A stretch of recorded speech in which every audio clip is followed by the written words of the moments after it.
Hello ఆహార ప్రియులు, welcome back to my channel. కారం రొట్టె ఎలా చేసుకోవాలి అని చూపిస్తున్నా. ఒక 4 గ్లాసెస్ వరకు బియ్యం పిండి తీసుకున్నాను. అందులోకి పచ్చిమిర్చి పేస్ట్, క్యారెట్, ఆనియన్స్ అండ్ మలక్కూర, కొంచెం కొత్తిమీర కూడా వేసుకోవచ్చు. ఇలా అన్నీ ఒక్కొక్కటిగా వేసుకొని పెట్టుకోవాలి.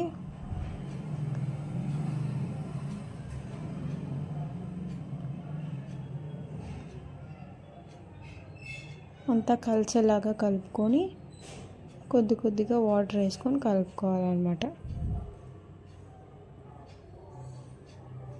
మొత్తం డఫ్ చేసేసుకొని స్మాల్ బాల్స్ లాగా చేసేసుకోవాలి. ఒక రొట్టెకి ఎంత కావాలో అంత.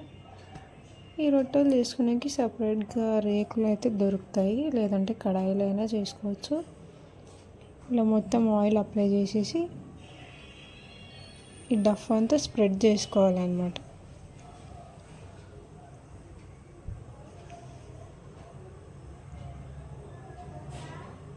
ఈ రొట్టెని సర్వపిండి అంటారు అని అనుకుంటా, మేము కారం రొట్టె అంటాము.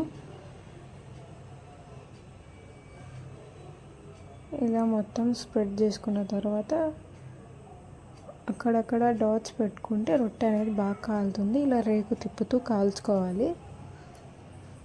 అక్కడక్కడ కాలింది చూసారా, ఇలా పైకి లేసేటప్పుడు పక్కకు తీసేస్తే సరిపోతుంది. ఈ రొట్టెకి పప్పు కాంబినేషన్తో అయితే బాగుంటుంది. ఈ వీడియో నచ్చినట్టయితే లైక్ చేసి, షేర్ చేసి, సబ్స్క్రైబ్ చేసుకోవడం మర్చిపోకండి.